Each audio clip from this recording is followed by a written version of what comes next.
नमस्कार। आप में से बहुत सारे लोगों ने डिमांड की थी कि पश्चिम बंगाल पर वीडियो बनाना चाहिए और इस चैनल पर तो हमने बहुत सारे वीडियो बनाए भी हैं।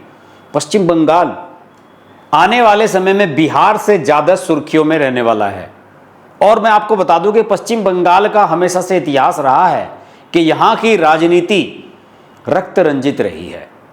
चाहे वो कैंपेन हो, मतदान हो, मतगणना हो, किसी भी समय हो या फिर चुनाव के नतीजे के आने के बाद भी यहां पर हिंसा का तांडव होता रहा है। क्या आप भूल गए 2021 के विधानसभा चुनाव के बाद यहां पर कितनी हिंसा हुई थी? बीजेपी के समर्थकों, वोटर्स को मारा गया था, पीटा गया था, उन्हें यहां से खदेड़ कर भगा दिया गया था। पलायन के लिए मजबूर हो गए थे लोग पछता रहे थे कि बीजेपी को वोट क्यों दी। ममता बनर्जी ने ऐसा सबक सिखाया था लोगों को। तो पश्चिम बंगाल में अब आप तय मान लीजिए कि बिहार में जो एसआईआर की प्रक्रिया है ये तो पूरी हो ही चुकी है। इसमें कोई मुझे लग नहीं रहा कि कोई दिक्कत होगी, ना कोई इसमें तकनीकी खामी है और ना ही इसमें कोई संवैधानिक या कानूनी अड़चन है। लेकिन पश्चिम बंगाल को लेकर कई कानूनी अड़चनें आने वाली हैं। देखिए फर्क क्या है? फर्क यह है कि जब चुनाव आयोग कोई भी इस तरह का काम कराना चाहता है, मतदाता सूचियों का रिवीजन वगैरह का जो काम होता है, तो उसमें राज्य के अधिकारी शामिल हो जाते हैं। जैसे चुनाव आयोग का जो दफ्तर होता है राज्य में, वो सारे डीएम जो जिलाधिकारी होते हैं, कलेक्टर्स होते हैं, उनका अधिकारी हो जाता है। उनको संबोधित करके चिट्ठियां लिखी जाती हैं, उनसे कहा जाता है कि ये करना है, वो करना है, मतदाता सूचियों का रिवीजन होना है। और फिर जो डीएम होते हैं वो फिर नीचे के अधिकारियों जिसे ईआरओ, एईआरओ, इनकी नियुक्ति करते हैं, जिनके माध्यम से रिवीजन किया जाता है। कर्मचारी घर घर जाते हैं, मतदाता सूचियों का रिवीजन किया जाता है। तो एक तरीके से केंद्रीय चुनाव आयोग के अंतर्गत आ जाते हैं सारे एडमिनिस्ट्रेटिव अधिकारी। तो बिहार में क्या सुविधा थी? बिहार में क्यों एक महीने के अंदर ये एसआईआर का काम हो गया? यहां पर सरकार एनडीए की है, बीजेपी के नेतृत्व वाली सरकार है, मतलब बीजेपी के सहयोग वाली जो नेतृत्व नीतीश कुमार के पास है। तो यहां पर तो कोई समस्या थी नहीं, तकनीकी समस्या नहीं थी। चुनाव आयोग ने करवाना चाहा, 1-2 महीने के अंदर सारा काम हो गया। अब तो 1 सितंबर को तो मतदाता सूचियां फाइनल होने जा रही हैं आपत्तियों के बाद भी। तो यहां काम बड़ी आसानी से 2 महीने में, 3 महीने में हो गया। लेकिन पश्चिम बंगाल में मामला लंबा चलने वाला है। चुनाव वहां अगले साल अप्रैल मई में होंगे, मार्च या अप्रैल में भी हो सकते हैं। और चुनाव आयोग ने अपनी प्रक्रिया अभी से वहां पर शुरू कर दी है। अभी हाल ही में जो वहां के मुख्य चीफ इलेक्टोरल ऑफिसर हैं, जिसको सीईओ कहते हैं राज्य के, मनोज अग्रवाल, जो कि केंद्रीय चुनाव आयोग को सीधे रिपोर्ट करते हैं, उन्होंने सारे जिलाधिकारियों को चिट्ठी लिखी है 27 अगस्त को कि सभी अपने यहां टीम पूरी फाइनल कर रहे हैं, क्योंकि कई ईआरओ, कई एईआरओ, इनकी जो नियुक्तियां हैं वो होनी बाकी हैं, कुछ सीटें खाली चल रही हैं। इन सब को आप भर लें और अपनी पूरी स्ट्रेंथ तैयार रखें, मतदाता सूचियों का रिवीजन होने वाला है। अभी तक कहीं भी यह शब्द इस्तेमाल नहीं किया गया है पश्चिम बंगाल के लिए कि यहां पर एसआईआर की प्रक्रिया होने वाली है। सबको यही कहा जा रहा है कि आप मतदाता सूचियों के पुनरीक्षण का जो काम है उसके लिए तैयार रहिए। उसके बाकायदा लेटर्स जारी हो चुके हैं। लेकिन यहां पर आपको समझने वाली बात यह है कि यहां ममता बनर्जी की सरकार है जो केंद्र सरकार के साथ समय समय पर पंगा लेती रही है। यहां तो ईडी और सीबीआई को छापे नहीं मारने दिए गए। जब टीमें आती हैं वहां की, उनको डंडों से मार के भगा दिया जाता है। शाहजहां शेख वाला मामला भूल गए आप? संदेश खली वाला मामला भूल गए? वहां क्या हुआ था? केंद्रीय सुरक्षा बलों को भी जान बचानी पड़ी थी। ये हालात हो जाते हैं यहां पर।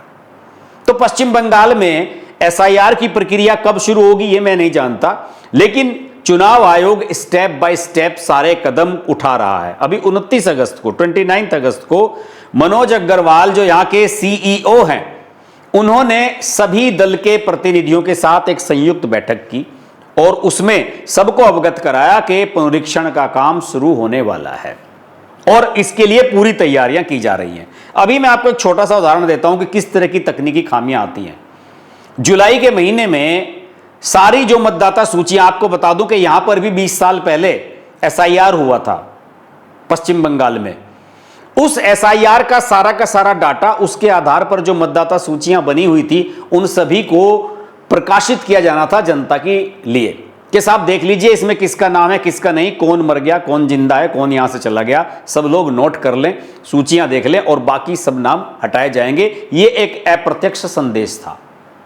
इस काम को करने में कुछ ईआरओ और एईआरओ, ये सारे के जो रिवीजन ऑफिसर होते हैं, इन सब ने लापरवाही की और 4 ऐसे नाम निकल करके सामने आए थे जिनके खिलाफ चुनाव आयोग ने ममता प्रशासन से यह कहा था कि इनको इनके पदों से हटाया जाए और इनके खिलाफ एफआईआर दर्ज की जाए कि इन्होंने काम में लापरवाही की।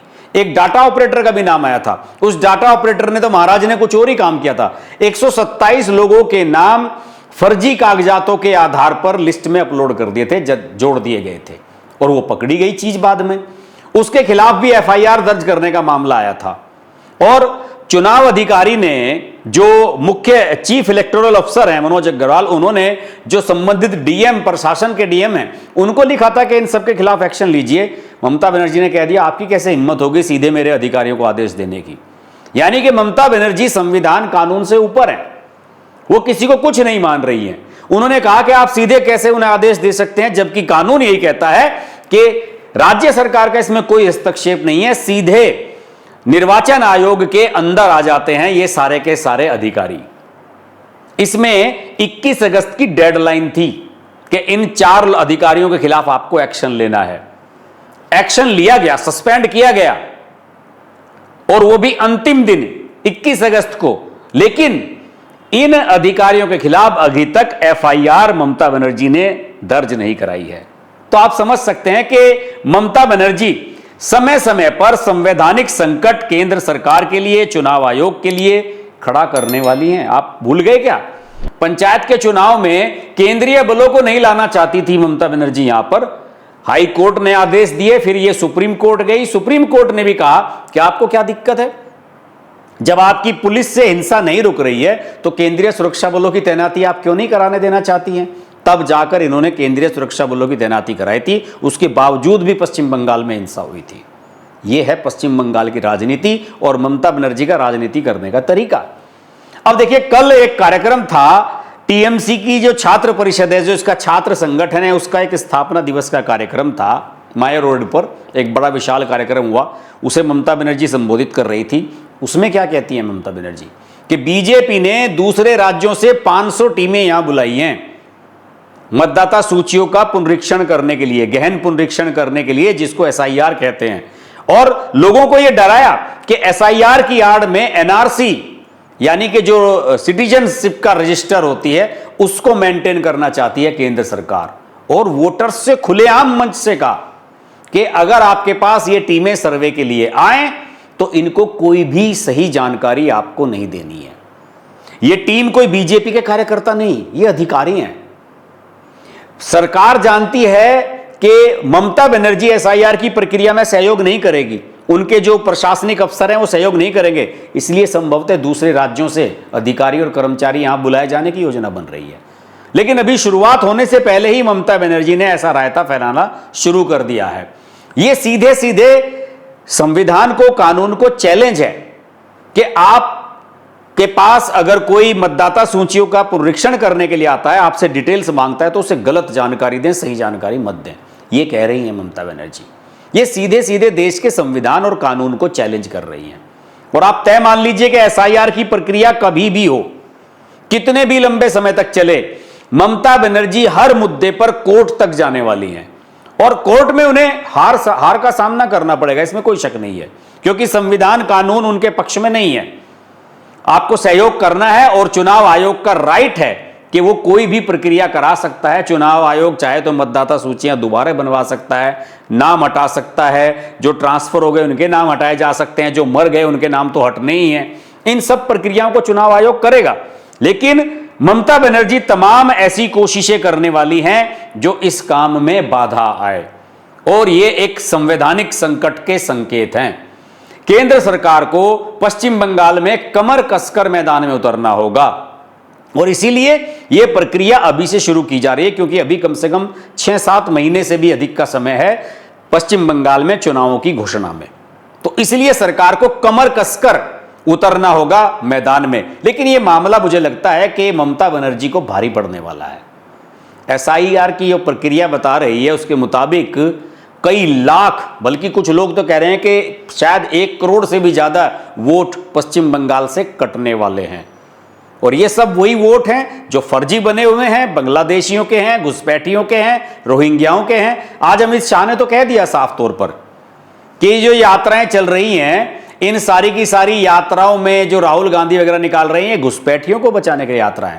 तो ममता बनर्जी भी घुसपैठियों को बचाने के लिए संविधान के साथ खिलवाड़ कर रही हैं और जनता को साफ तौर पर भड़का रही हैं। एक और एक्सक्लूसिव जानकारी दे दूं, ममता बनर्जी ने किताब लिखी है, एक मेमोयर टाइप की।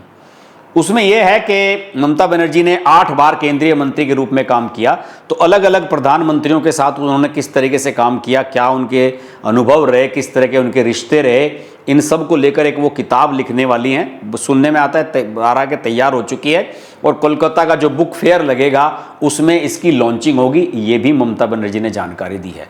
तो अभी पश्चिम बंगाल की राजनीति बहुत दिलचस्प और पेचीदा रहने वाली है, लेकिन अमित शाह बैठे हुए हैं दिल्ली में, मुझे लगता नहीं कि वो इन सब चीज़ों से डरने वाले हैं। आज के वीडियो में इतना ही। वीडियो अच्छा लगे तो लाइक करें, शेयर करें, चैनल को सब्सक्राइब करें, नोटिफिकेशन का बेल आइकन प्रेस कीजिए और जुड़े रहिए हमारे साथ। नमस्कार।